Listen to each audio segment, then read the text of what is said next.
കുരുക്ഷേത്ര യുദ്ധത്തിനൊടുവിൽ കർണൻ മരണാസന്നനായി യുദ്ധക്കളത്തിൽ കിടക്കുമ്പോൾ ഭഗവാൻ കൃഷ്ണൻ ഒരു ദരിദ്രന്റെ വേഷത്തിൽ കർണന്റെ അടുത്ത് ചെന്ന്, കർണ, നീ എന്നെ സഹായിക്കണം എന്ന് പറഞ്ഞു.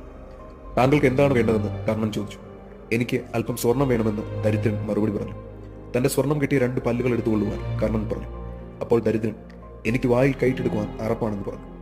കർണൻ ഒരു കല്ലെടുത്ത് സ്വർണ്ണപ്പല്ലുകൾ പൊട്ടിച്ചെടുത്ത് കൊടുത്തു. അപ്പോൾ ദരിദ്രൻ ചോദിച്ചു, ഇതിൽ മുഴുവൻ രക്തമാണല്ലോ, ഇത് ഞാൻ എങ്ങനെ സ്വീകരിക്കും? തീരെ വയ്യാതിരുന്നിട്ടും കർണൻ ഒരു അമ്പെടുത്ത് മേഘങ്ങൾക്കിടയിലേക്ക് തൊടുത്തു. ഉടൻ മഴ പെയ്തു. അതിൽ പല്ലുകൾ കഴുകി കർണൻ ദരിദ്രന് സമ്മാനിച്ചു. കർണൻ ചോദിച്ചു, പുണ്യാത്മാവേ, ആരാണ് നിങ്ങൾ? ദരിദ്രൻ പറഞ്ഞു, ഞാൻ കൃഷ്ണനാണ്. നിങ്ങളുടെ ത്യാഗത്തിന്റെ ആത്മാവിനെ ഞാൻ അഭിനന്ദിക്കുന്നു. ഏത് സാഹചര്യത്തിലും നിങ്ങൾ ത്യാഗമനോഭാവം കൈവിട്ടില്ല.